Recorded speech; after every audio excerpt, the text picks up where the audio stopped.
이야기를 사람들 앞에서 꺼내는 것이 아직 쉽지 않아서 이 자리에 서기까지 고민을 오래 했지만 이번 DT를 함께 하면서 제가 받은 은혜를 나누고 싶어서 이 자리에 서게 되었습니다.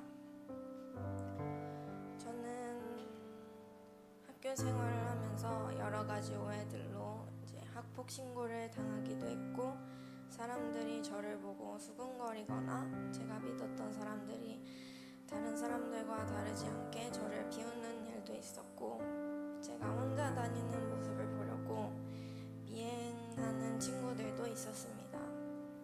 처음에는 그냥 힘들었습니다. 그런데 그런 일이 계속되니까 어느 순간부터 사람을 믿는 것 자체가 어려워졌습니다. 사람들이 싫었고 저도 제 자신이 싫었던 것 같습니다. 매일 밤 9시가 되어야 끝나는 학교에서 밥도 제대로 먹지 않고 혼자 다니는 날들이 많아졌습니다. 그냥 하루를 살아간다기보다는 하루를 버티고 지나가니까 다음 날을 맞이하는 느낌이었습니다. 너무 힘들어서 제 자신을 해치며 버티던 시기도 있었습니다.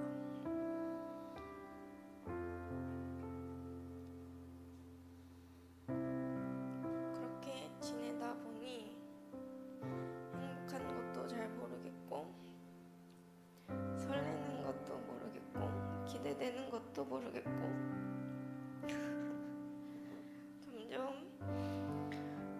감정들이 희미해지고 힘들고 슬픈 감정마저도 잘 느껴지지 않았습니다.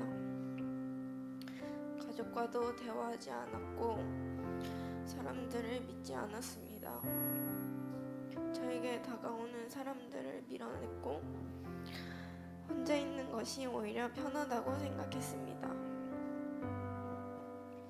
그 과정에서 사람들에게 내가 너 때문에 너무 힘들다, 너 때문에 관계가 너무 불편하다라는 말들도 많이 들으며 제 마음은 점점 더 굳어졌습니다. 그런 저에게 과민 전도사님과 송희 선생님께서 하나님께서 저를 찾고 계시고 기다리고 계신다는 이야기를 해주셨습니다.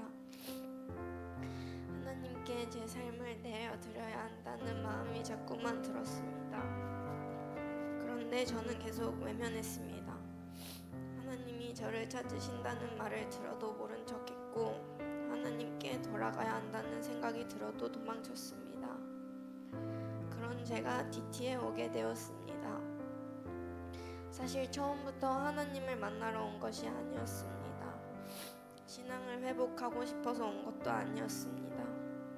그냥 오게 되었습니다. 그런데 한 친구가 나는 하나님이 없다고 생각해 라고 말하는 것을 듣게 되었습니다. 그 순간 갑자기 제 안에서 아니야, 하나님은 있어 라는 생각이 들었습니다. 저도 모르게 하나님을 부정하고 있었지만 제 안에서는 하나님이 계시다는 걸 알고 있었던 것 같습니다. 첫날부터 설교를 들으며 잠든 영혼, 돌같이 굳어진 마음, 느껴지지 않는 감정이라는 말들이 계속 제 마음에 들어왔습니다. 아, 내 마음이 정말 돌처럼 굳어 있었구나. 그때 처음으로 제 마음을 제대로 바라본 것 같습니다. 그리고 간절하게 기도했습니다. 첫날 기도할 때 하나님께서 제 마음에 이런 말씀을 주셨습니다. 신아야, 나는 너를 너무 사랑해. 네가 예수를 사랑하는 마음을 가졌던 것처럼 나도 너를 너무 사랑해. 그 누구보다도 너를 사랑해. 그 말을 듣는데 이상하게 눈물이 났습니다. 둘째 날에는 제게 예전에 비춰주셨던 상처들을 하나님께 가지고 나갔습니다. 하나님, 제 마음을 치료해주세요. 돌처럼 굳어진 제 마음을 다시 깨어뜨려주세요.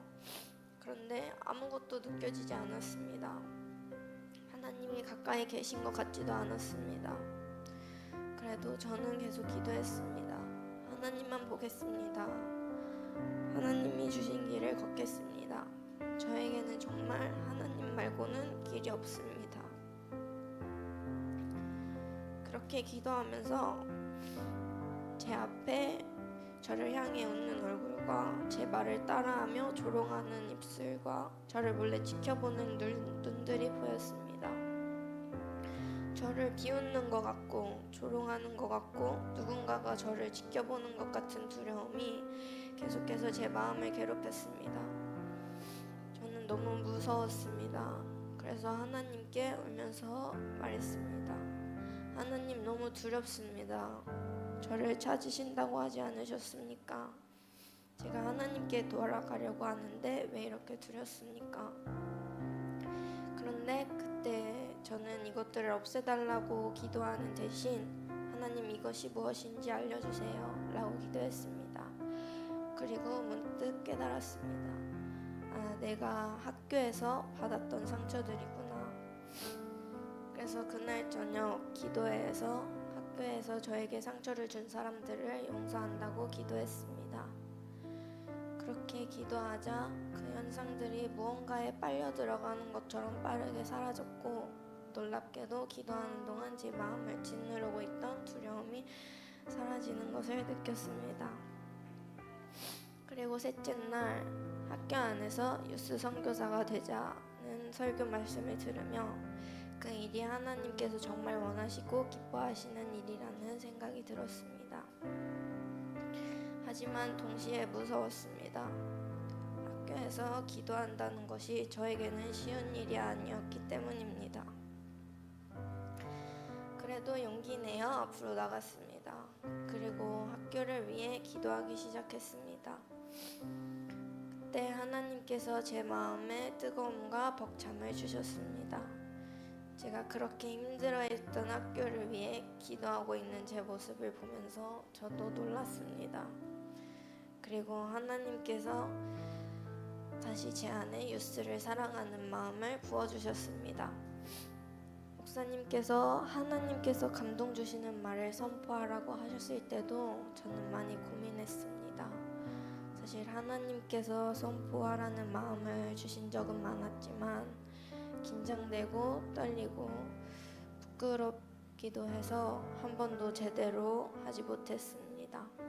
그런데 이번에는 정말 선포해야겠다 하는 마음에 학교뿐만 아니라 열방에 부흥이 임할지어다 라고 선포했습니다.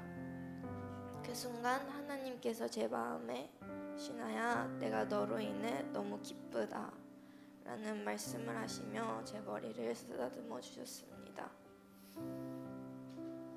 전에는 사람들에게 너 때문에 너무 힘들다, 너 때문에 관계가 너무 불편하다 이런 말들을 들으며 그 말들로 인해 상처받았던 마음을 치유해 주셨습니다. 사람들이 나를 어떻게 바라보는지가 나의 전부가 아니었습니다. 제가 아무것도 할 수 없을 때, 제가 하나님을 외면하고 있을 때, 제가 제 자신조차 사랑하지 못하고 있을 때에도 하나님은 저를 찾아오셨습니다. 그리고 기다리고 계셨습니다. 그래서 저도 이제는 제 힘으로 모든 것을 버티려고 하지 않으려고 합니다. 제가 받은 사랑을 학교에서도 나누고 싶습니다. 저처럼 힘든 누군가에게 너도 괜찮아질 수 있어, 하나님은 너를 포기하지 않으셔 라고 말해줄 수 있는 사람이 되고 싶습니다. 저를 끝까지 포기하지 않으시고 다시 찾아와 주신 하나님께 감사드립니다. 그리고 지금까지 제 이야기를 들어주셔서 감사합니다. 네, 감사합니다.